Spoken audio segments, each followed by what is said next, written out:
No vayan a tierra de paganos ni entren en ciudad de samaritanos. Vayan en busca de las ovejas perdidas de la casa de Israel, dijo el Señor. Meditemos el Evangelio de hoy en el nombre de Dios Padre, Dios Hijo y Dios Espíritu Santo. Báñanos, Señor, con tu Espíritu, regocija dentro de nosotros tu hermosa y bella luz. Danos sabiduría, inteligencia, discernimiento. Danos el poder comprender lo que es bueno y lo que es malo, lo que viene de ti, lo que no viene de ti, para hacer solo lo bueno, ya que lo bueno es grato a ti y es para el bien nuestro. Vamos a meditar de Mateo 10, del 1 al 7.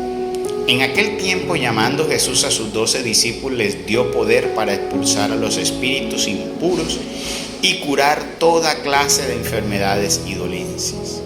Estos son los nombres de los 12 apóstoles. El primero de todos, Simón, llamado Pedro, y su hermano Andrés. Santiago y su hermano Juan, hijos del Zebedeo. Felipe y Bartolomé. Tomás y Tomás y Mateo, el publicano. Santiago, hijo de Alfeo, y Tadeo. Simón el cananeo y Judas Iscariote, que fue el traidor. A estos 12 los envió Jesús con esta instrucción: no vayan a tierra de paganos, ni entren en ciudad de samaritanos. Vayan más bien en busca de las ovejas perdidas de la casa de Israel.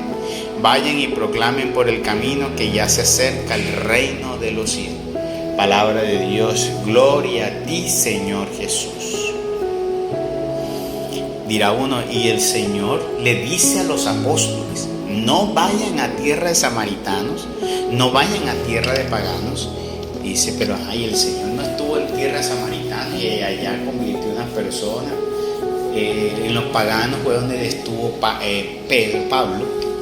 Bueno, no es en ese momento la misión primero, como debe ser en toda la vida. Uno debe comenzar por el orden de la casa. Como dijo el Señor, ¿cómo le vas a ir a decir tú a tu hermano, saca la pelusa de tu ojo, teniendo tú una viga dentro del tuyo? Entonces la intención aquí pedagógica del Señor hacia ellos es: vamos primero a coger al pueblo de Israel que está disperso. ¿Por qué? Porque ellos ya tienen conocimiento de la obra y esos pueden ser los otros discípulos con el cual va a trabajar el Señor.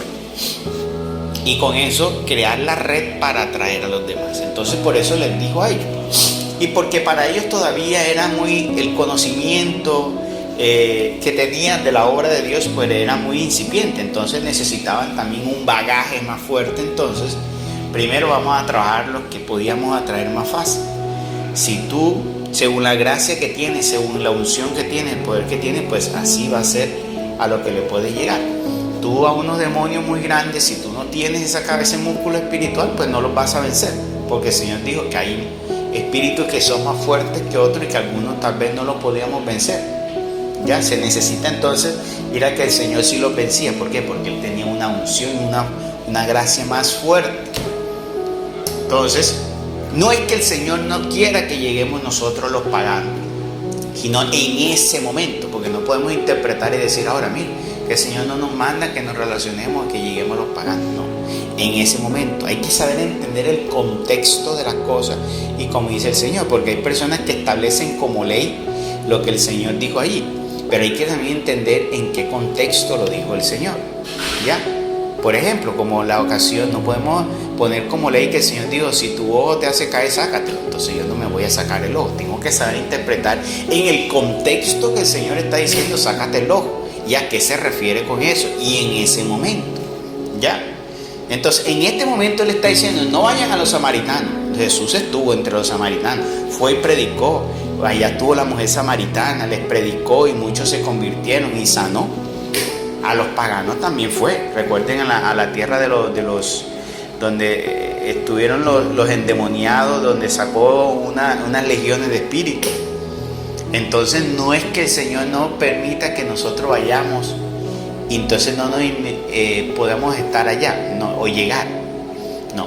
Más bien lo que sí tenemos que tener en cuenta es darnos cuenta es que, y está en el libro de los Salmos, no convivas con los pecadores. O sea, una cosa es llegarle yo al pecador, al pagano, y hablarle de mi fe. Y otra cosa es yo envolverme en las actividades que ellos hacen. O sea, una cosa es yo llegar donde una persona que están reunidos hablando de tantas cosas que no edifican y son paganas, saludar, ser cordial, establecer el saludo, y si yo me doy cuenta que eso nada está bien y que solamente están invitando el pecado que hago yo, simplemente me salgo. Pero si ellos se dan a la tarea de que es algo sano, y es más, en el mejor de los casos, escuchar los mensajes que yo les llevo, pues quédate a comer con los paganos, quédate a comer con el pecador y háblale de lo que Dios ha hecho en ti, háblale lo que Dios nos manda. Y no siempre tiene que ser con el discurso, sino también con la vida. En ese caso, ahí estás tú relacionándote con el pecador, porque el Señor también nos ha dicho que uno no tiene que salirse del mundo, sino saber convivir en el mundo. No hacer lo que los del mundo hacen, porque nosotros tenemos que vivir en el mundo, pero no tenemos que hacer lo que el mundo hace. Eso es lo que manda el Señor. Eso es lo que quería el Señor tal vez cuidar al estar. Ellos apenas estaban iniciando, entonces el Señor los estaba cuidando. Entonces vamos primero a tomar lo que podría ser más fácil. Cuando ustedes crezcan en autoridad y poder, podemos llegar. Y primero, porque hay que poner autoridad en la casa primero. Eso lo enseñó Pablo también en sus cartas. Que cómo es posible que una persona que no tiene orden en su casa vaya a poner orden en la congregación de Dios, o que no tiene autoridad en su casa va a tener la autoridad. No, hay que primero, por eso uno tiene que comenzar a tener orden en la casa. Y eso es un error que cometemos y que se ha cometido mucho tiempo. Recuerdo un tiempo atrás cuando comenzaba tenía eso. Yo era, como dice, ancho para afuera y angosto para adentro. Y eso no puede ser así. Uno tiene que comenzar a darse que tiene que ser con lo de la casa. Ahí es donde tú tienes tu entrenamiento. Porque en tu casa te van a juzgar, en tu casa te van a echar cara el pasado. Porque ¿quién más conoce tu pasado que los de tu casa? Que no están convertidos. Necesitas orar por la conversión de alguien, ahí tienes lo de tu casa. Necesitas perdonar, ahí tienes lo de tu casa. Necesitas mirar con amor a los que te persiguen, los que te insultan, ahí tienes lo de tu casa. Porque muchas veces los más cercanos son los que te van a atacar. Los que están cerquita de ti son los que te van a poner las primeras piedras de tropiezo. Porque Satanás siempre va a buscar tener a la mano lo máximo que tenga a la mano para hacerte desistir. ¿Y qué puede doler más que los cercanos sean los que nos pongan la piedra de tropiezo, los que nos traicionan? Mira, Judas Iscariote fue el que traicionó a nuestro Señor Jesucristo. Comía de la mano, como dice el Señor, comía en la misma mesa, lo escuchó a él, ahí se sentaba al lado de él. Entonces el enemigo sabe dónde comenzar a golpear. Por eso hoy debemos comenzar a trabajar con lo que tenemos, o sea, con los nuestros, en nuestro hogar, que ahí se vea el testimonio nuestro, para que viéndose el testimonio nuestro, esos son los de la casa de Israel.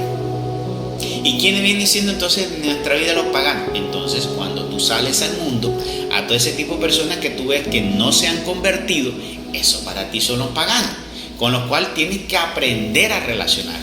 Tú no tienes que mirar al homosexual, al ladrón, al que abortó, al que apoya todo lo que tenga que ver en contra de Dios como un demonio, ¿no? Pero tú tienes que saberte manejar. Tú tienes que saber que cuando la persona está en una disposición para escuchar, uno ahí está. Para hacer las cosas bien o hacer lo que es bueno, ahí está. Pero cuando ya tú ves que está tratando de seducirte para todo eso o insinuarte para todas las cosas esas del mundo y del pecado, ahí es donde yo tengo que apartarme y ahí sí tenerlo lejos. Porque si cada vez que yo trato de entrar allí me están incitando al pecado, pues ya ahí sí, como dice, no te sientes más ahí, apártate de ellos. Y ahí sí, saluda de lejito, porque te están buscando seducir para hacerte que caer. Y esas son malas intenciones que vienen del enemigo. Entonces ahí con el enemigo uno no puede ponerse, como dice, vamos a mirar a ver si me va a ganar. No, con el enemigo eso es mejor hacerte un lado, ¿ya? Y combatirlo con las obras de amor, pero con inteligencia y sabiduría, ¿ya? Con sabiduría. El enemigo se combate con mucha sabiduría, pero sobre todo con obediencia, con fe y con amor, para que veas que ahí sí lo vencemos y podemos obrar. Y así ve las obras maravillosas, sanar a los enfermos y expulsar a los endemoniados como hicieron los apóstoles.